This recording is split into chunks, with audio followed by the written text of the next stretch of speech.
देहं पुनर्जन्म वेति मामेति सोऽर्जुन वीतरागभयक्रोधा मन्मया मामुपाश्रिता बहवो ज्ञानतपसा पूता मद्भावमागता वसुदेवसुतं देवं कंसचाणूरमर्दनं देवकी परमानन्दं कृष्णं वन्दे जगद्गुरुं श्रीकृष्णं वन्दे जगद्गुरुं।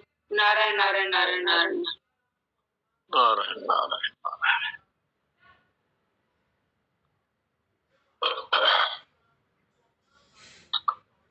तो कल की कहानी और कल का सत्संग सार प्रांजल सुनाती है।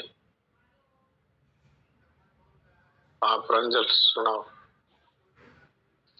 नारायण नारायण। कल संत अश्विनी कुमार की कहानी से हमें शिक्षा मिलती है कि जो संत महात्मा होते हैं वो संसार से और शरीर से अपना संबंध तोड़ देते हैं। तो संसार और शरीर से संबंध तोड़ते ही वो अपने आप भगवत स्वरूप हो जाते हैं। तो जैसा कि हमें पता है कि भगवान को कभी कोई दुख मिल ही नहीं सकता है। तो भगवत स्वरूप होने के बाद जो इन्हें संसार और शरीर जो दुख देता है उनका उन्हें अनुभव होता ही नहीं है। तो हमें भी इनकी ये अच्छी बातों को अपने जीवन में अपनाना चाहिए। और कल की सत्संग का सार, ऊपर से भेष बदलने से, जगह बदलने से संसार से छुटकारा नहीं मिलता। जब तक हमारा संसार से संबंध रहेगा तब तक ये विवेक विरोधी संबंध ही सभी बीमारी की जड़ है। तो इसे जड़ से ही उखाड़ना पड़ेगा, इसका त्याग करना पड़ेगा। हम चाहे कितना ही साधन करें ये बेकार तो नहीं जाएगा, लेकिन तत्काल लाभ तभी होगा जब हम इसमें सुनी हुई बातों को जीवन में उतारने का प्रयास करें। इसका हमारे जीवन में प्रभाव होना चाहिए। ये जो संसार है वो हमारी जाति का नहीं है, तो हमें इसे नापसंद करना है। इसमें हमें किसी के साथ द्वेष घृणा नहीं करनी है। हमें अंदर से ये मान लेना है कि संसार सेवा के लिए मिला है, तो इसकी केवल सेवा करो। इसे ना ही अपना मानना है और ना ही इससे कामना करना है। संसार में ममता और कामना ही तो बंधन है। जिसकी ममता और कामना छूट गई उसका अहंकार भी छूट गया। मैंपन, ममता और कामना में से किसी एक को छोड़ देने से बाकी सारे अपने आप छूट जाते हैं। असाधन का त्याग करने से साधन अपने आप होने लगता है और जीते जी मुक्ति हो जाती है। हमें उसी असत को छोड़ना है जिसे हमने पकड़ कर रखा है, जो नष्ट हो जाएगा और हाथ में कुछ भी नहीं आ पाएगा। ममता कामना छोड़ने से हमारा शरीर से संबंध टूट जाता है, यानी मैंपन का त्याग हो जाता है। फिर हमारा परमात्मा के साथ संबंध स्वतः ही प्रकट हो जाता है। असत का त्याग करते ही जहाँ हम मैं करते हैं उसकी जगह पर परमात्मा आ जाते हैं, हमारे इष्ट देव आ जाते हैं। शंकराचार्य जी महाराज जी ने कहा है कि मैं ये 5 तत्वों वाला शरीर नहीं हूँ, ना ही इंद्रियां हूँ, मन हूँ, बुद्धि हूँ। अर्थात मैं ना ही स्थूल शरीर हूँ, ना सूक्ष्म शरीर हूँ, ना कारण शरीर हूँ। मैं एक ब्रह्म हूँ। इसके अलावा बाकी सब का अभाव है। केवल ब्रह्म ही सत्य है, बाकी सब नष्ट होने वाला है। परमात्मा निराकार रूप में हमारे में विराजमान है, वे स्वतः ही प्रकट होते हैं। इसमें बस हमें असत के साथ माने हुए संबंध का त्याग करना है। फिर अनुभव रूपी परमात्मा अपने आप प्रकट हो जाते हैं। आप भगवान से प्रेम करते हैं या भगवान के रूप से? जिन्हें भगवान से प्रेम है वो तो उनके दर्शन करके ही जिन्हें भगवान से प्रेम है वो तो उनके दर्शन कर ही रहे हैं, क्योंकि भगवान कहते हैं कि संसार में मेरे सिवाय कुछ भी नहीं है। स्वामी जी, भाई जी, ये सब भगवत स्वरूप ही तो है, उनमें तो कोई अंतर नहीं, संत कहो या राम। नारायण नारायण नारायण नारायण। बिल्कुल, बहुत अच्छी अच्छी बातें बताई। दोबारा सत्संग सुन लेते हैं ना तो वो कल का सुना हुआ है वो पक्का हो जाता है। और ध्यान से सुनने पे वो जीवन में उतरने में बड़ी सुगमता होती है। इसलिए लिखना ये बहुत लाभप्रद है।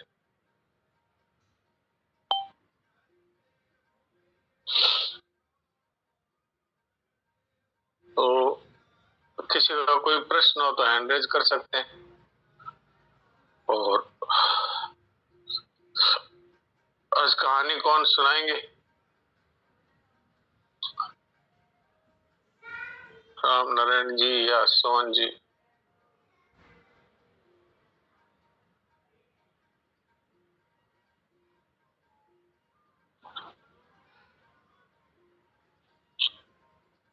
तो मैं राम नारायण जी को बोलता हूँ कि वो कोई कहानी सुनाए।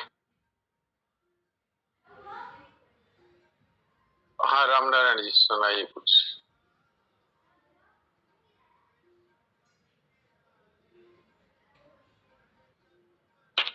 प्रणाम महाराज जी।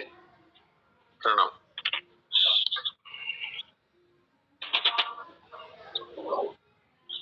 बेंजामिन फ्रैंकलिन ने एक धनवान व्यक्ति की मेज पर $20 की सोने की गिन्नी रखते हुए कहा, आपने बिगड़े समय में मेरी सहायता करी थी, उसके लिए मैं आपका आभारी हूँ। मैं अपने प्रारंभिक दिनों में एक छापाखाने में समाचार पत्र छापने का काम करता था। उस समय अचानक बीमार पड़ जाने के कारण मैं आपसे $20 ले गया था, लेकिन अब मैं इस स्थिति में हूँ कि आपके द्वारा उधार के रूप में प्राप्त धनराशि आसानी से वापस कर दूं। धनी व्यक्ति को अब याद आया कि उसने वास्तव में उसकी सहायता करी थी। उसने कहा, यह तो मानव का सहज धर्म है, इसमें अभावग्रस्त व्यक्ति की सहायता तो करनी चाहिए। इस सिक्के को आप अपने पास रखो। कभी कोई व्यक्ति आपके पास आवे जिसे धन की वैसे ही जरूरत हुए जैसे एक दिन आपको थी, तो ऐसी स्थिति में आप उसको सहायता कर देना। यही हुआ। फ्रैंकलिन वह गिन्नी अपने साथ ले गया और दूसरे जरूरतमंद व्यक्ति को यह कहकर दे दी कि जरूरत पड़े तो वो भी दूसरे की सहायता करे। अब वे $20 अमेरिका में किसी न किसी की आवश्यकता को पूरा करते हुए निरंतर घूम रहे हैं। वे जिस किसी के पास जाते हैं उसका अपना भला तो होता ही है, दूसरों को भी इस सोचने से अद्भुत प्रेरणा मिलती है। बिल्कुल बिल्कुल बिल्कुल। अब अमेरिका के तो 20 रुपए ही है, पर भारतवर्ष के लगभग 1600 से ज्यादा रुपए। $1 की कीमत 83 रुपए के आसपास। तो वो 1600 रुपए घूम रहे हैं जरूरतमंदों के पास। अपने भी ये बात से शिक्षा लेनी चाहिए कि किसी की सहायता कर दी और उसने वापस ला के दिए तो उससे कह दे भाई तुम भी आगे सहायता कर। तो बहुत ये एक तरह से ये चेन रिएक्शन होता है, आगे से आगे सहायता चलती रहती है। बहुत अच्छा है।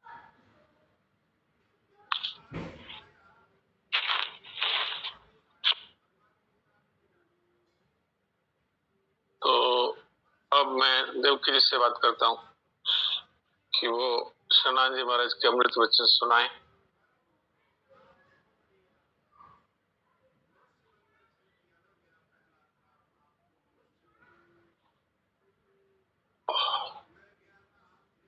हाँ देवकी जी कुछ बोलिए।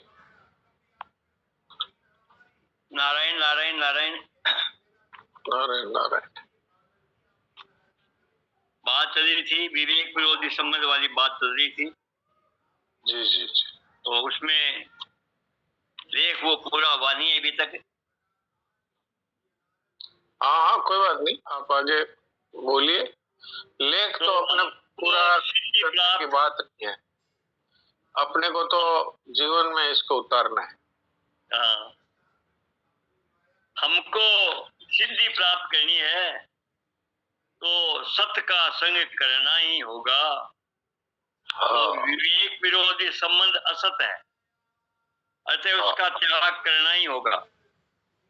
उसका त्याग करते ही जीवन में जाने हुए का प्रभाव होगा और मिले हुए का सदुपयोग होने लगेगा।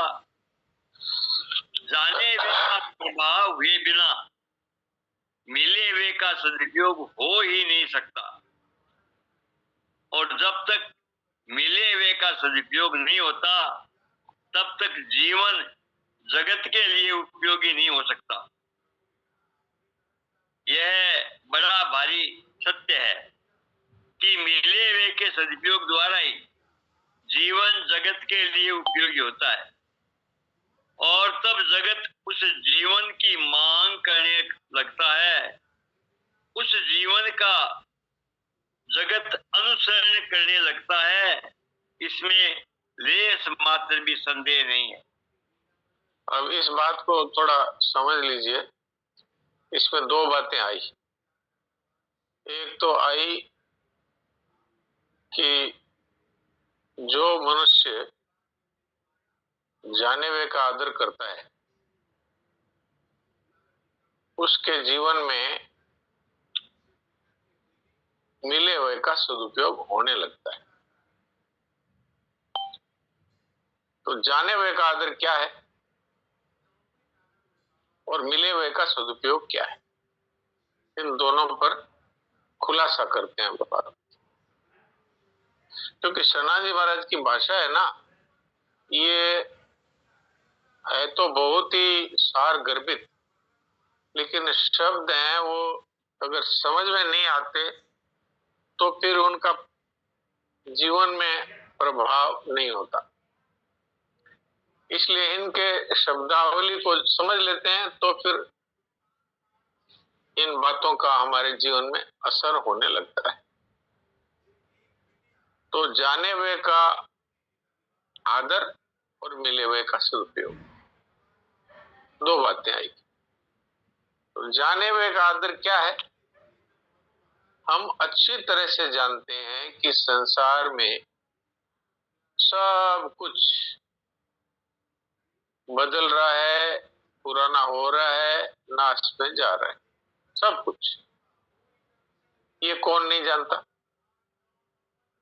वो बात अलग है कि जानते हैं लेकिन उसकी परवाह नहीं करते। तो जानते हैं उसकी परवाह नहीं करते, इसका मतलब जानते हैं उसका प्रभाव हमारे ऊपर नहीं।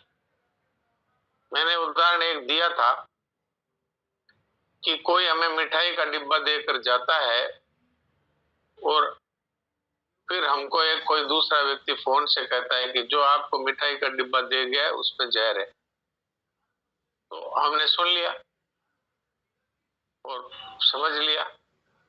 अब अगर हम उस जहर वाली मिठाई को खा लेते हैं तो वो सुने हुए और समझे हुए का हमारे पर प्रभाव नहीं हुआ, और सुनने के बाद में हम उसको छूते भी नहीं। तो इससे सिद्ध होगा कि हमारे सुने हुए का, जाने हुए का हमने आदर किया। अब यही बात संसार के लिए समझो कि शरीर है वो प्रति क्षण मर रहा है, और शरीर नहीं, संसार की प्रत्येक वस्तु, व्यक्ति, सब मर रहे हैं। आप देख लो, पुराने हो रहे हैं कि नहीं सब कुछ। जो आज से 20 वर्ष 30 वर्ष पहले मकान बने थे, क्या वो अब उतने नए हैं? वो पुराने हो गए। पुराने होते होते एक दिन ऐसा भी आएगा जब वो गिर जाएंगे, खंडर हो जाएगा, नष्ट हो जाए। संतों की वाणी में आया है, उगे सोई आंख में, जन्मे सो मर जाए, चिड़िया देवल ढह पड़े। ऐसे उगे सोई आंख में, फूले सो कुमलाए, चिड़िया देवल ढह पड़े, जन्मे सो मर जाए। इसका तात्पर्य क्या है कि संसार में जो कुछ भी दिखाई देता है वो खत्म हो रहा है। अब इस बात को हमने सुना और फिर हमने इसको जाना। अब इस जाने हुए का क्या हमारे जीवन में आदर है, ये हमको देखना चाहिए। आदर होने से क्या होगा कि जो हम इस की ममता करते हैं, ये मेरा है, और कामना करते हैं ये बना रहे, तो ये दोनों चीजें फिर हम नहीं करेंगे, क्योंकि ये तो नष्ट होने वाला है, ये बना रहेगा नहीं। तो मेरा मानने का फायदा क्या है? तो बना रहे ये कामना भी उचित नहीं है और मेरा मानना भी उचित नहीं है। अगर हमने ममता और कामना छोड़ दी संसार की, वस्तु की, व्यक्ति की, तो हम कह सकते हैं कि हमने जाने हुए का आदर किया। ये बात तो अब समझ में आ गई होगी। अब मिले हुए का सदुपयोग। जब जाने हुए का आदर करेंगे तो मिले हुए का सदुपयोग स्वतः होगा। अब आप कहेंगे भाई मिला हुआ क्या है? संसार में जो कुछ भी दिखता है सब मिला हुआ, सब। शरीर है मिला हुआ, मन बुद्धि इंद्रियां है मिली हुई, मकान, जमीन, परिवार, परिस्थिति, घटना, संसार में जो कुछ भी मिला हुआ है, दिखता है, वो सब मिला हुई है। अब मिले हुए का सदुपयोग क्या है कि मिले हुए को मिले हुए की सेवा में लगा दें।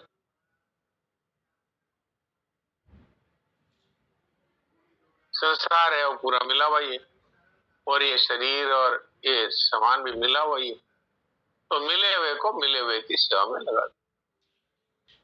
ये है मिले हुए का सदुपयोग। दुरुपयोग क्या है?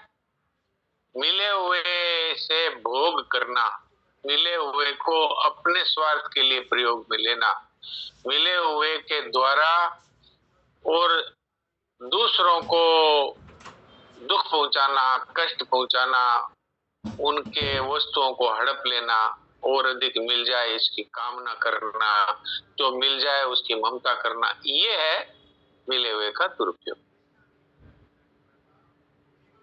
तो अगर हम जाने हुए का आदर करेंगे तो जान लिया ये तो नष्ट होने वाला है, मेरे पास सदा तो रहेगा नहीं, तो जब तक है तब तक इसके द्वारा सेवा करो। धन है, आज है अपने पास, तो निर्धनों की सेवा में लगा सकते हैं। और कल ये धन नहीं रहेगा तो बस, क्योंकि ये तो नहीं रहेगा, ये तो बिछड़ेगा। शरीर है, जब तक है तब तक इसके द्वारा सेवा कर दो। आंखें हैं, दिखाई देता है, सेवा कर दो। कान है, सुनाई देता है, इससे सेवा कर दो। हाथ पांव है, इससे कुछ कर सकते हैं क्रिया रूप में, तो कर दो।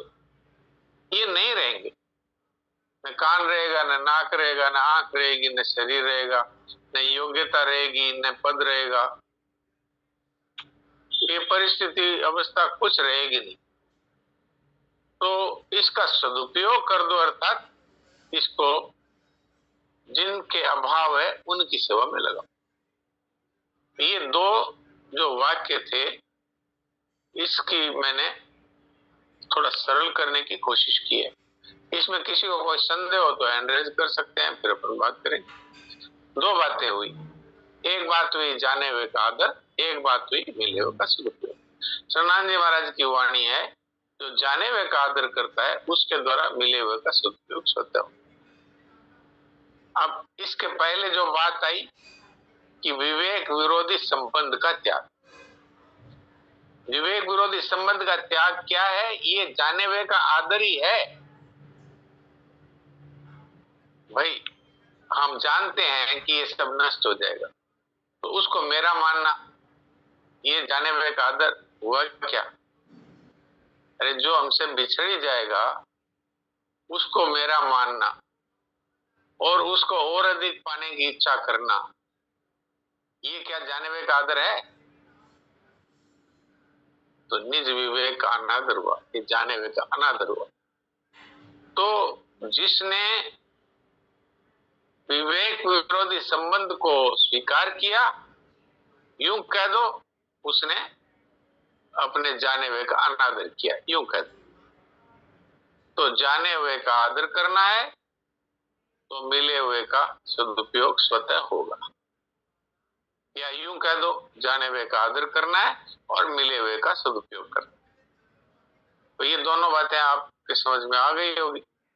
अब आगे बताइए देवकी जी। यदि कहें कि विवेक विरोधी संबंध का त्याग तो बड़ा कठिन है, हमसे नहीं हो सकता, तो विचार करने पर मालूम होगा इससे सुलभ और साधन दुनिया में है ही नहीं।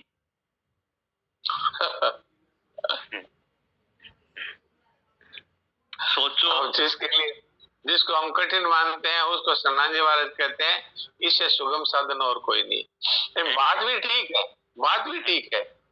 अरे भाई आप बताइए, मैंने जैसे मिठाई का उदाहरण दिया, मिठाई में पता लग गया जहर है, तो इसको मिठाई को न खाने में क्या कठिनाई है? जाने हुए का आदर करने में क्या कठिनाई? पता लग गया इसको खाने से मौत होती है, नहीं खाएंगे, हो गया। तो ये जितने विषय भोग है, ये ममता कामना है, इनके खाने से बार बार मौत होगी, बार बार जन्मना होगा, पता लग गया। तो अब इसको न ममता करेंगे न कामना करेंगे। शास्त्रों में आया है विषयान विषवत त्यजेत, ये जितने संसार के विषय भोग हैं इनको विष के समान जान करके छोड़ दो। तो ये तो सरल है, इसमें कठिनता क्या हुई? क्या जहर वाली मिठाई को न खाना कठिन है? कठिन नहीं। तो इसलिए सन्नाजी महाराज ने साफ कह दिया कि जो ये कहते हैं कि विवेक विरोधी संबंध तोड़ना तो हमारे लिए कठिन है, तो वो कह रहे हैं इससे सरल और कोई है ही। अब आप बताइए, जप करना, ध्यान करना, पूजा करना, पाठ करना, यज्ञ करना, ये सब सरल है क्या? या विवेक विरोधी संबंध को तोड़ देना ये सरल है? बताइए क्या सरल है? विचार करें तो ये मालूम होता है बिल्कुल सरल है। हाँ, ये बात अलग है कि हम जाने हुए का आदर नहीं करें और उस जहर को खा जाएं और फिर मर जाएं। जी। तो सोचो, जो हमारे बिना रह सकता है, हाँ, जो बराबर हमारा त्याग कर रहा है, हाँ, उससे संबंध बनाए रखना कठिन है या उसका त्याग? बताइए। जो हमारे बिना रह सकता है उसके बिना हम भी रह सकते हैं। शरीर है वो हमारे बिना रह सकता है। आप देखिए, प्राण निकल जाते हैं तो शरीर पड़ा रहता है, वो तो हमारे बिना भी पड़ा ही रहता है। तो हम क्या उसके बिना नहीं रह सकते? हम भी उसके बिना रह सकते हैं। आप देख लो, शरीर यहीं पड़ा रहता है और हम चल देते हैं दूसरे लोक में या दूसरे शरीर की तरफ। इससे सिद्ध होता है कि जो हमको छोड़ ही रहा है उसको छोड़ना कठिन है या सरल है? जो हमको छोड़ ही रहा है उसको छोड़ने में क्या कठिनता है? जी। जो हमारे बिना रह सकता है, जो बराबर हमारा त्याग कर रहा है, उससे संबंध बनाए रखना कठिन है या उसका त्याग? कठिन भाई, त्याग करने वाले के प्रति संबंध असंभव है, कठिन है, टिक नहीं सकता। परंतु त्याग सुगम है, स्वाभाविक है। बिल्कुल।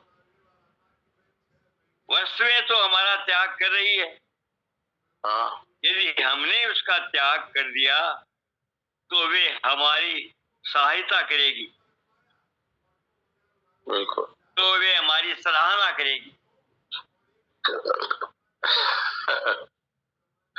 आप देख लो, ये तो कितनी सरल बात कह दी कि जो वस्तुएं यानी शरीर है और संसार की जितनी भी वस्तुएं हैं वो हमको छोड़ रही है, वो हर समय खत्म हो रही है।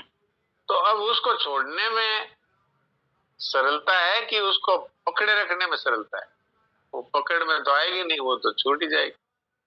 आप शरीर को कितना भी संभाल कर रखें वो तो एक दिन हमको छोड़कर चला जाएगा। तो जो हमें छोड़ रहा है, हमें तो सिर्फ उसकी ममता का त्याग करना है कि भाई ये तो हमको छोड़ ही रहा है, हम इस मेरापन छोड़ दे, इतना ही करना है। उस चीज तो छूट ही रही है, मेरी नहीं, बस। तो ये कितना सरल है, पर अब इस पर विचार करें तब ये बात समझ आती है, नहीं तो नहीं आती। जी। वस्तुएं घबराती है, बहुत दुखी होती है संग्रह से, दुरुपयोग करने वाले से, और उससे जो उन पर ममता का पत्थर रख देते हैं वे प्रसन्न होती है उससे जो न उनसे ममता करता है, न उनका संग्रह करता है, न दुरुपयोग। उनकी प्रसन्नता की पहचान ये है कि फिर आपके लिए आवश्यक वस्तुएं अपने आप आने लगती है। जीवन से दरिद्रता सदा के लिए मिट जाती है। यदि हमारे जीवन में वस्तु विश्वास निकल गया होता, वस्तु संबंध टूट गया होता, वस्तु का हमने दुरुपयोग नहीं किया होता, तो वस्तु तरसती है सेवा में आने के लिए। ये है बात। लेकिन आज हम तरसते हैं जी, वस्तुओं के लिए। आज हम तरसते हैं वस्तुओं के लिए। हाँ। तो जिन लोगों ने स्वामी जी महाराज के सानिध्य को देखा है या जो उनके निवास में आने जाना जिनका होता था, उनको ये बात पता है कि महाराज जी तो न कुछ मांगते थे और न कुछ वो लेना चाहते थे। तो उनके यहाँ पर मैंने तो देखा है, क्योंकि मैं उस महाराज जी के आसपास अधिकता से जाता था, रहता था। वहां पर वो वस्तुएं भी ऐसे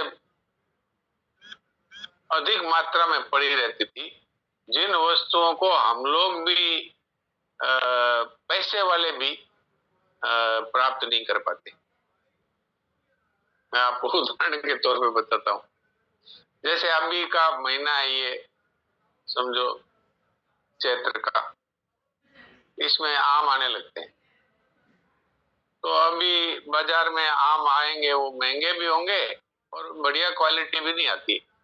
अभी जैसे सफेद आ रहा है, बढ़िया लंगड़ा या इस तरह के बढ़िया जो हापुस वगैरह है वो अपने को नहीं मिलते। लेकिन बम्बई इत्यादि बड़े शहरों में आपको इस समय में भी हापुस आम मिल जाएंगे, क्योंकि वहाँ कोल्ड स्टोरेज में रखते हैं। तो 500 रुपये किलो मिलते हैं हापुस आम। लेकिन महाराज जी के यहाँ पर वो चैत्र महीने में हापुस आम की पेटियां पड़ी रहती। अब आप समझो कि 500 रुपये किलो है, 5 आम चढ़ते हैं तो 100 रुपये का एक आम है, तो 100 के नोट बिखरे हुए पड़े, जैसे पेटियां की पेटियां पड़ी हुई। तो ये मैं उदाहरण क्यों दे रहा हूं कि ये सनाजी महाराज ने जो कहा ना, जो वस्तुओं को नहीं चाहते, वस्तु का दुरुपयोग नहीं करते, वस्तु विश्वास जिनके जीवन में नहीं है, उनके पास वस्तुएं आने के लिए तरसती है। वस्तु की इच्छा कामना नहीं है, वस्तु का दुरुपयोग नहीं है, वस्तु विश्वास नहीं है, उनके पास वस्तु आने को तरसती है। और जो वस्तुओं की इच्छा रखते हैं, वस्तुओं का दुरुपयोग करते हैं, उनके पास वस्तुएं डरती है जाने से। ये बात बिल्कुल सत्य है। तो इन बातों पर हमको गंभीरता से सोचना चाहिए। मैंने तो ये अपनी आंखों से देखा है कि वहां पर महाराज जी के पास जितनी सुविधाएं थी, जितना सामान था, उतना अच्छे अच्छे करोड़पतियों के पास भी नहीं होता, उनको भी उपलब्ध नहीं होता। क्यों? फर्क क्या है? फर्क ये है कि उनको वस्तु की इच्छा ही नहीं, वस्तु विश्वास ही नहीं है, उनका तो परमात्मा पर विश्वास है। तो वस्तुएं उनके पास आने को तरसती। वस्तुएं किससे घबराती है? जो उनका दुरुपयोग करता है, जो उनका संग्रह करता है, उससे वस्तुएं घबराती है। और जो उनका सदुपयोग करता है, उनके पास वस्तु आने के लिए लालायित रहती है। तो ये बहुत ही गंभीर बात आज हम लोगों के सामने आई है। इस पर सभी लोग विचार करें। अब समय कुछ 1 मिनट के आसपास ही रहा है, इसलिए अब थोड़ी देर के लिए हम लोग अपने में प्यारे प्रभु को और समझ करके और अचिंत्य होकर के बैठे।